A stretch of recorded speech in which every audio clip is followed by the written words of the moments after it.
flow here as we listen to the United States Air Force Band from Washington, D.C. They're treating us to some patriotic performances all throughout the morning, all in honor of Independence Day. It's one of my favorite parts about this show on 4th of July. And they're going to follow us around all morning long, wherever we go. Perfect way to get this party started. Exactly. In fact, as 4th of July celebrations get underway, there's no question many Americans are going to be heading to the beach. But a lot of these popular destinations across the country are also under an advisory due to bacteria in the water. NBC's Emilie Ikeda has the details and probably a warning for folks who have beach plans this weekend. Emilie, good morning. Yeah, that's absolutely right. Good morning to you guys. Typically, when you're heading to the beach, you're worried about packing the sunscreen, the snacks, enough water. But officials across the country are also urging beachgoers to be mindful of higher levels of bacteria that can lead to sickness. Now, beach closures and advisories around this can fluctuate day to day. Unfortunately, several impacted beaches here on Long Island normalized just in time for the 4th of July holiday. But other sunny spots across the country aren't so lucky.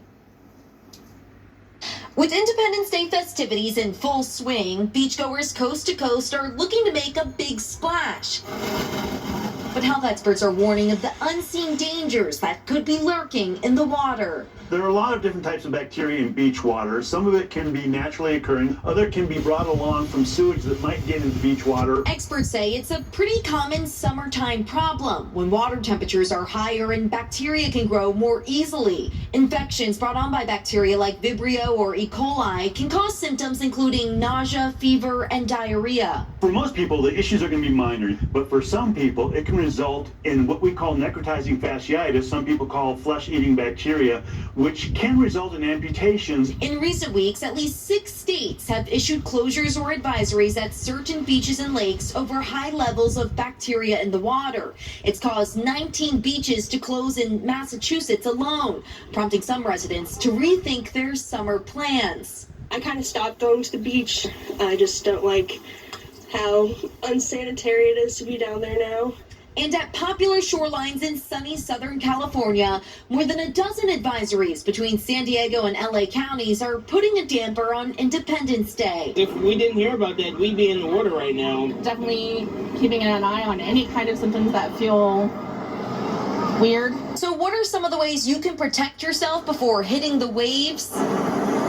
Know before you go by checking the websites of your local health department, which will include current beach advisories and closures and up-to-date information on water quality and testing.